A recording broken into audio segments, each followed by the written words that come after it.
की मार्फत लिखा गया पहला आम खत 12 से 17 आयत पर हम गौर करेंगे। गौर से सुनिएगा। यूहन्ना रसूल अपने लोगों में बैठा हुआ इस खत को तहरीर करवाता या करता हुआ 12वीं आयत में ए बच्चों, क्या कहता है? ए बच्चों, मैं तुम्हें इसलिए लिखता हूं कि इसके नाम से तुम्हारे गुनाह माफ हुए। किसके नाम से? मसीह यीशु के नाम से। इसके गुनाह से तुम्हारे गुनाह। ये बात उसने किससे की? ए बच्चों, यानी उसके पास जितने लोग बैठे हैं वो उन्हें बच्चे करके मुखातिब कर रहा है। वो कहते हैं ए बच्चों, तुम्हारे गुनाह माफ हुए। ए बुजुर्गों, मैं तुम्हें इसलिए लिखता हूं कि जो इब्तिदा से है तुम उसे जान गए हो।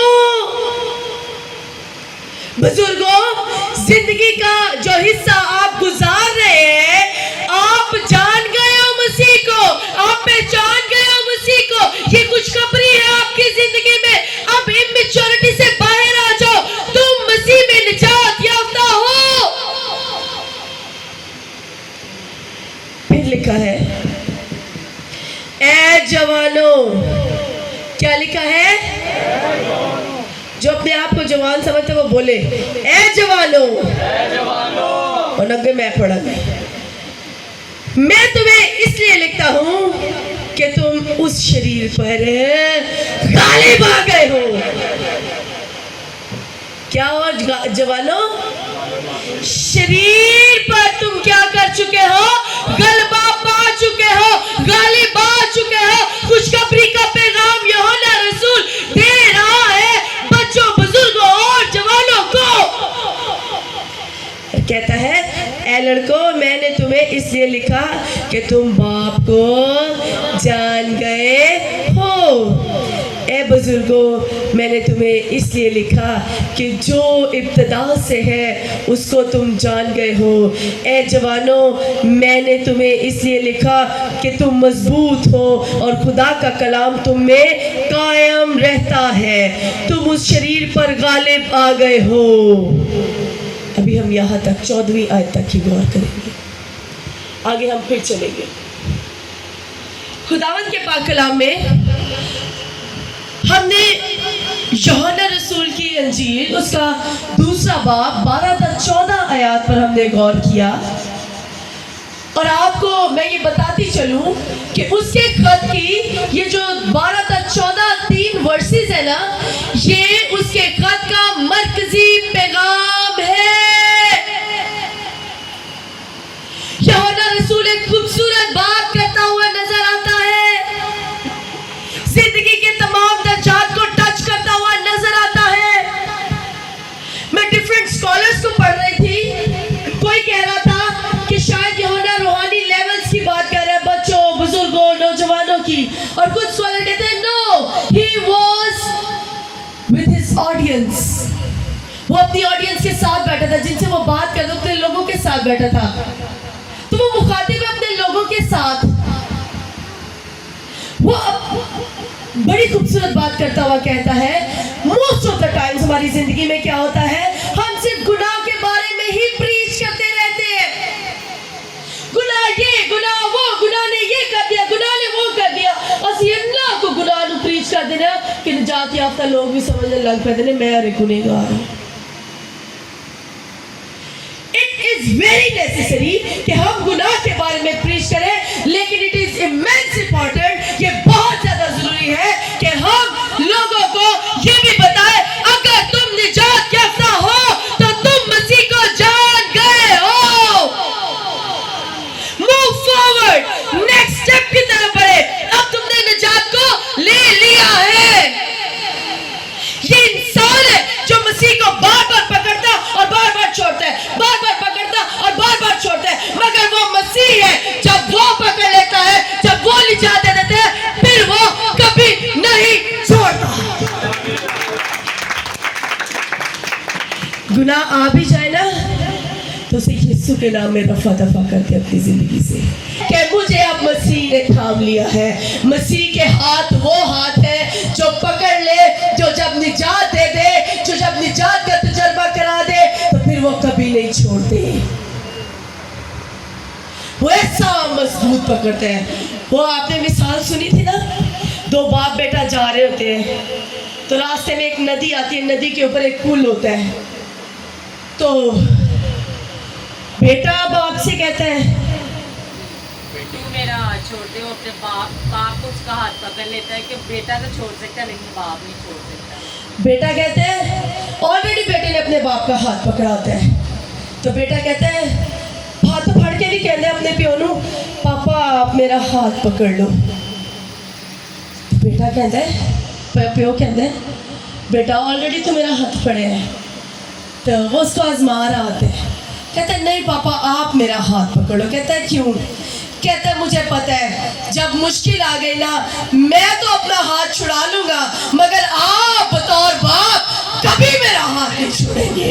ऐसा यकीन हमें अपने खुदावंद यीशु मसीह पर होना चाहिए, ऐसा एतबार हमें अपने खुदावंद यीशु मसीह पर होना चाहिए कि जब वो हमें थाम लेता है, जब वो हमें गुनाह से पकड़ कर निकाल कर साइड पर कर लेता है, फिर वो हमें कभी गुनाह की तरफ आने नहीं देता। अगर आ भी जाए तो वो रोज हमारी तकदीस करता है, रोज हमें पाक साफ करता है, रोज अपने कलाम से गुस्ल देता है, रोज हमें नया कर देता है। बशर्ते कि हम अपने लेवल्स को जान जाएं। यूहन्ना रसूल के खत का ये मरकजी पैगाम है कि अगर तुमसे गुनाह हो भी गया है तो डोंट वरी, मसीह के पास वापस आ जाओ, वो अपने कलाम से तुम्हें गुस्ल देगा। चंगी तरह तो के मेरी करे सफाई, वो चंगी तरह धोएगा ताड़ा, एक एक रेशे जो ताड़ा गुनाह कट के बाहर मारेगा। जब मैं अब्रानी जुबान में देखती हूँ ना इसको कि चंगी तरह धो के मेरी कर सफाई, तो उसका मतलब पता है कि जो वर्ड अब्रानी जुबान में यूज हुआ है कि किसी भी कपड़े को कभी ट्यूबवेल में या खाले वगैरह पे कपड़े धोते देखे आपने औरतों को, खुले पानी में ऐसे छोड़ देती है कपड़े साफ सुथरा पानी निकालने के लिए। उसका मतलब होता है कि कपड़े के एक एक धागे में से गंदगी निकल कर अलग हो जाए। खुदावंद का बंदा दाऊद नबी ऐसे धोने को कहता है खुदावंद मुझे अपनी हजूरी में इस तरह से धो कि जैसे कपड़ा खुले पानी में खंगाला जाता है, जिसके एक एक रेशे में से भी गंदगी निकल कर साइड पर होती है, मुझे ऐसे धोकर पाक साफ कर। तो ईमानदारों, तुम जो मसीह को जान गए हो, ए बच्चों तुम जो मसीह को जान गए हो, ए लड़कों तुम जो मसीह को जान गए हो, ए बुजुर्गों तुम जो मसीह को जान गए हो, लेट मी टेल यू, अगर गुनाह हो भी जाता है तो प्लीज पर तुम गालिब हो, प्लीज तुम पर गालिब नहीं, क्योंकि तुम्हें थामने वाली कुदरत प्लीज की नहीं, तुम्हारी नजात के वसीला से तुम्हारे खुदा बाप की कुदरत है। तुम्हें मसीह ने थाम लिया है। ये है यूहन्ना रसूल के खत का मरकजी पैगाम। हम क्या करते हैं, अपने दर्जात ही नहीं आगे बढ़ाते। नो, आई कमिट अ सिन। आज सुबह मैं बड़ी किसी कश्मकश में मुब्तला थी, बड़ी एक अजीब सी उलझन मेरे जहन में चल रही थी। सोचती should I preach, should I not, कलाम दूं ना दूं, क्या करूं? फिर मुझे यूहन्ना रसूल का ये खत खुदा के रूह ने सिखाया।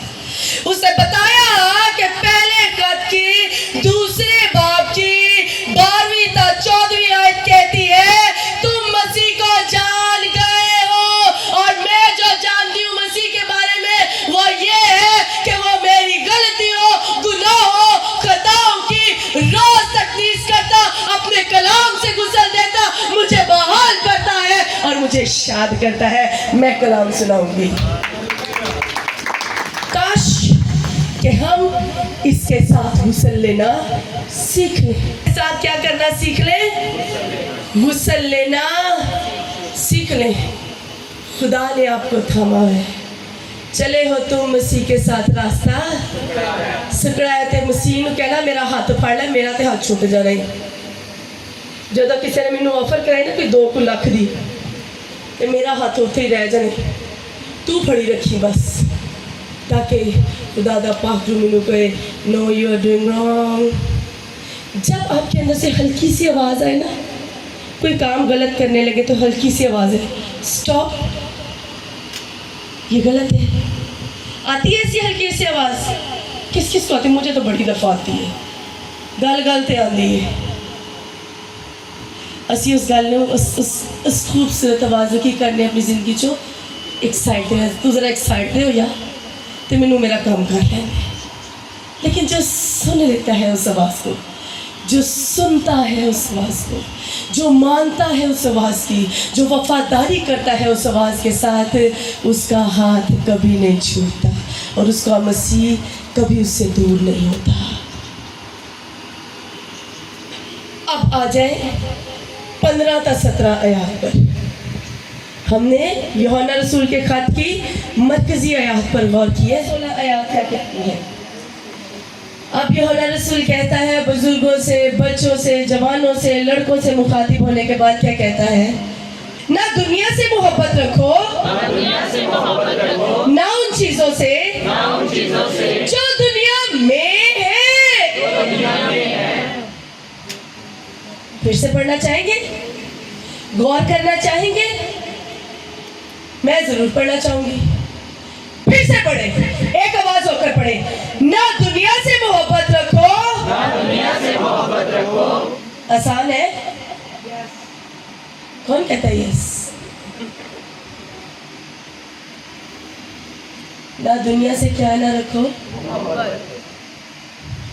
ना उन चीजों से जो दुनिया च ब्रांडेड कपड़े भी नहीं पहनो सेल भी लगती बड़ी दफा इन्होंने चीज़ों की गल हो रही है। सीखते हैं अभी मिल के सीखते हैं। जो कोई दुनिया से मोहब्बत रखता है उसमें बाप की मोहब्बत नहीं। गौर किया? जो कोई दुनिया से मोहब्बत रखता है उसमें बाप की मोहब्बत नहीं। जितना मर्जी चर्च आ जाए जितनी मर्जी मीटिंग्स अटेंड कर ले जितनी मर्जी डोनेशन दे ले जो कुछ मर्जी कर ले अगर आपकी लगन सिर्फ दुनिया ही के साथ है दुनिया को दिखाने के लिए आप ये काम करते हैं तो आप में बाप की मोहब्बत नहीं है। तो बाप ने तो दुनिया से ऐसी मोहब्बत रखी कि उसने अपना इकलौता बेटा बख्श दिया। क्योंकि जो कुछ दुनिया में है यानी अब ये 3 ख्वाहिशों पे आपने गौर करना है। मैंने आपसे पूछ ली 3 ख्वाहिशें याद रखना है। जो कुछ दुनिया में है यानी जिस्म की ख्वाहिश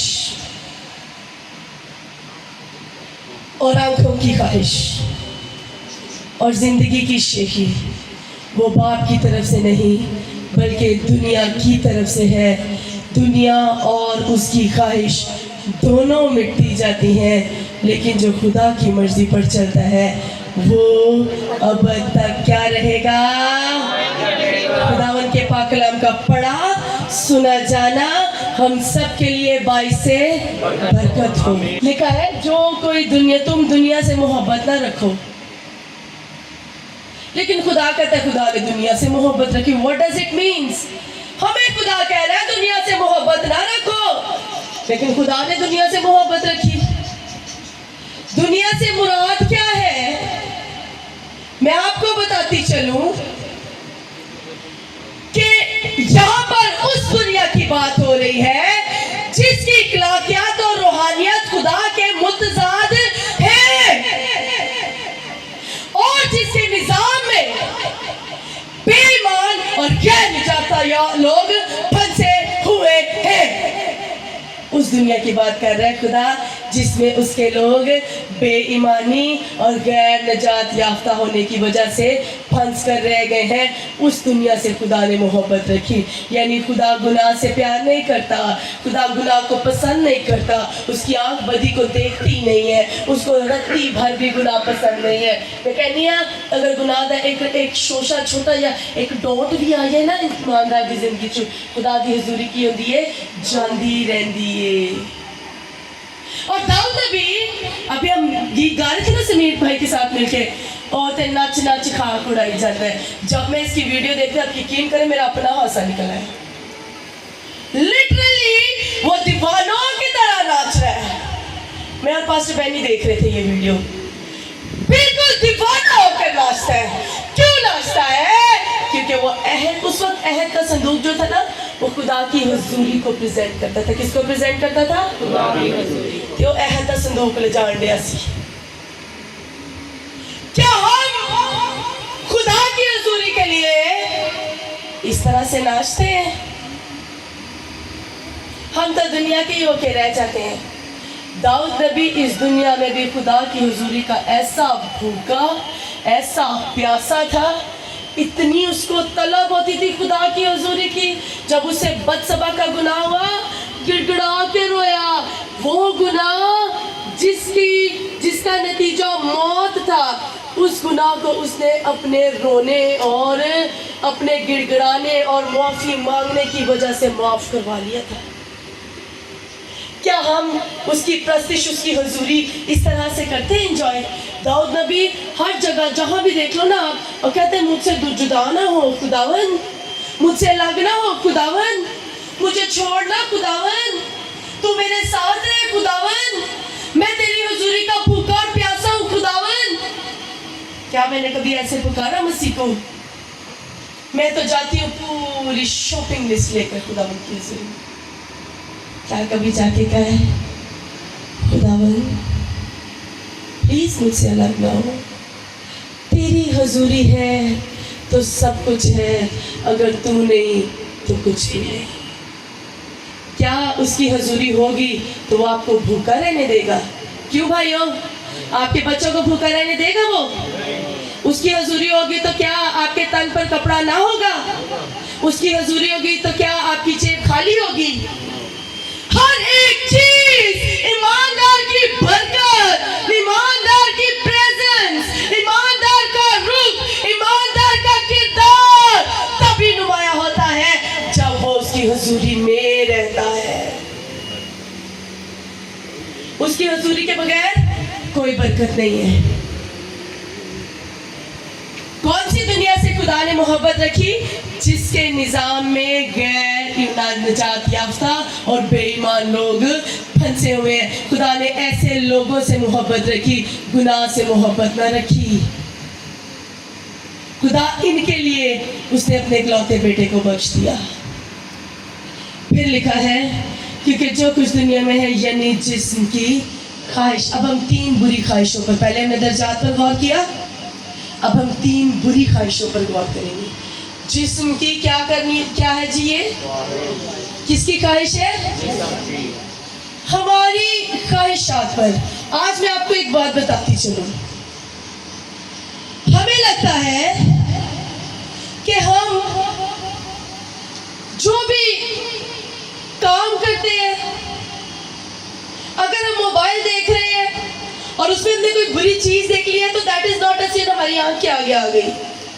yes, it is not sin until and unless कि आप उसको अपनी जिंदगी में ना ले लें।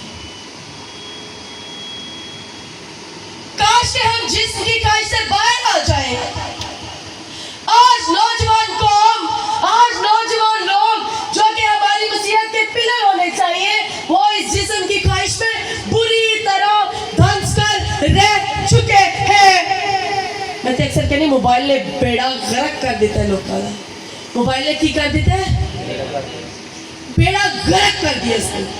ऐसे तो वही फोन चंगे सन जेड़े घर पे नजर घुमा के जिन्हें नंबर डायल किए। इस मोबाइल ने बहुत काम खराब कर दिया। मोबाइल बजाते खुद अच्छी चीज है कांटेक्ट करने के लिए, लेकिन इसके अंदर मौजूद कंटेंट बहुत गंदा है। आज हम क्या करते हैं, चर्च में बैठकर भी बहुत सख्त अल्फाज इस्तेमाल करने लगे। चर्च में बैठकर भी नौजवान बच्चों के लिए बुरी ख्वाहिश रखती है और नौजवान बच्चों के लिए बुरी ख्वाहिश रखती है।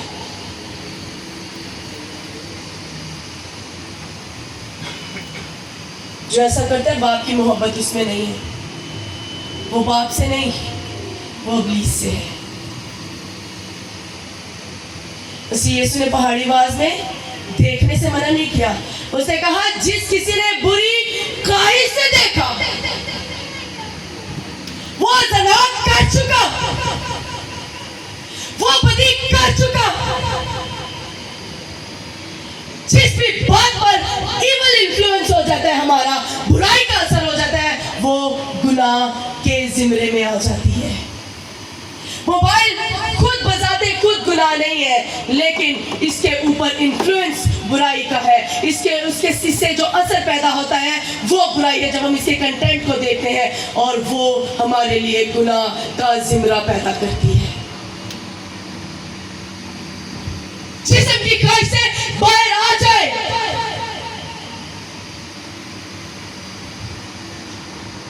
मेरे ख्याल से बड़ी दफा हम जिस्म की ख्वाहिश पर बात कर चुके हैं।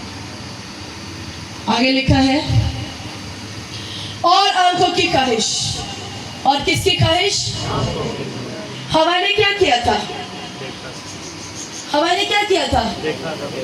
सबसे पहले उसने फल को उसकी आंखों को क्या लगा? खुशनुमा लगा। हम देखने में भी गुनाह करते हैं। हमारी आंखें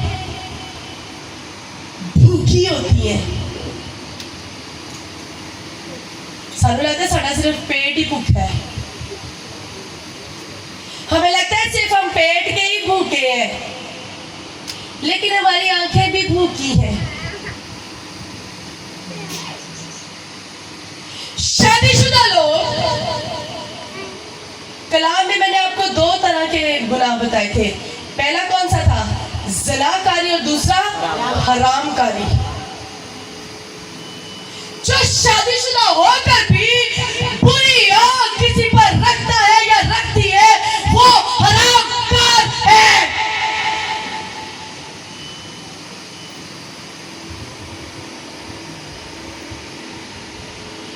Very serious teaching।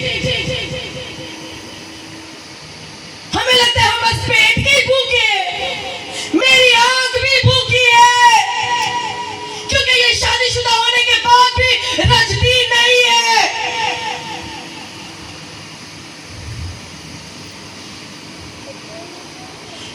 ये तीन ख्वाहिशें बड़ी झंझोड़ देने वाली ख्वाहिशें हैं।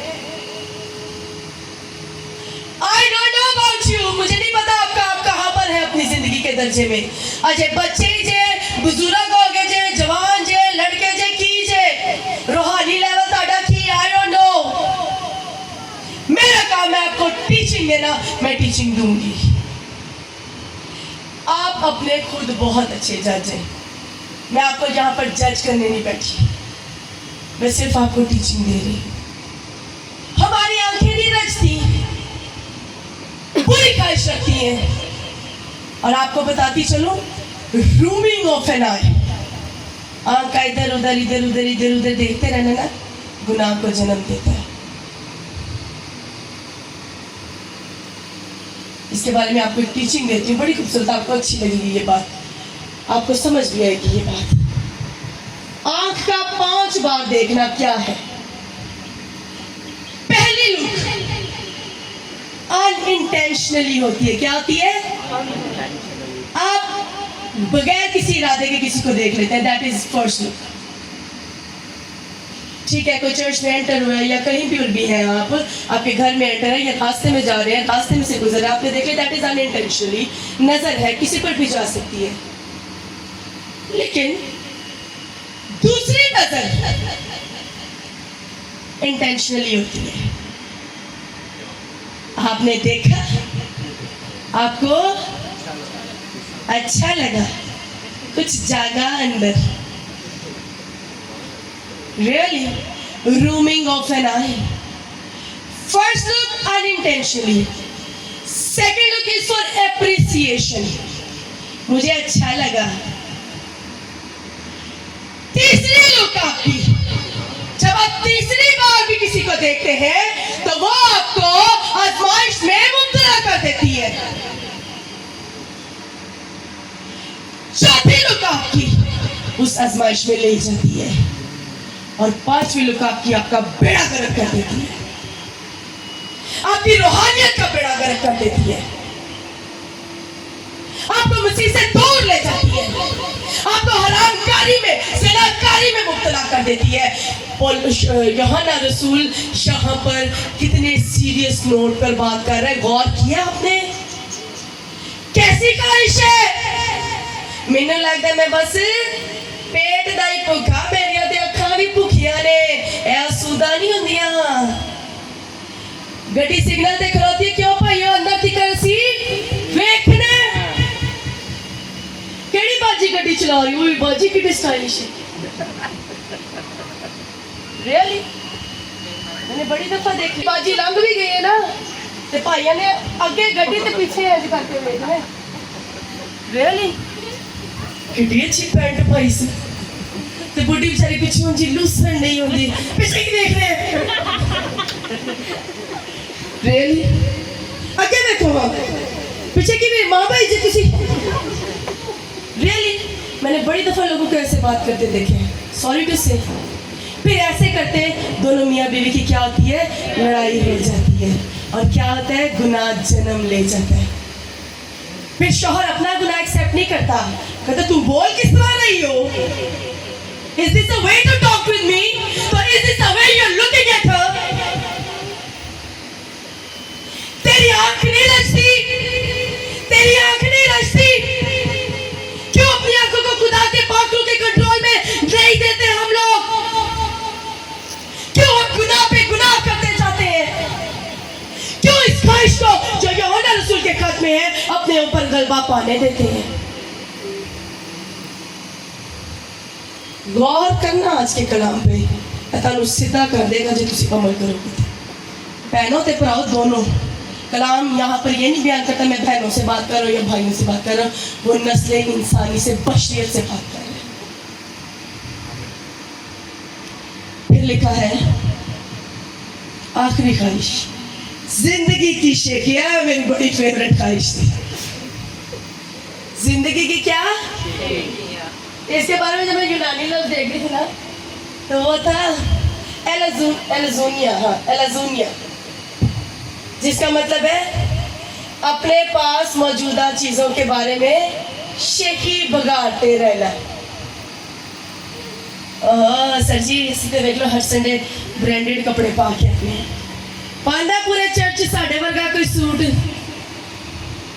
असी तो यूनिवर्थ तो शर्टा लेते हैं ते भावें लिखी लंडे च होए ना यूनिवर्थ दा, क्योंकि वो भी उन्नी स्टाइलिश होंगी तो लंडे दी भी उन्नी स्टाइलिश.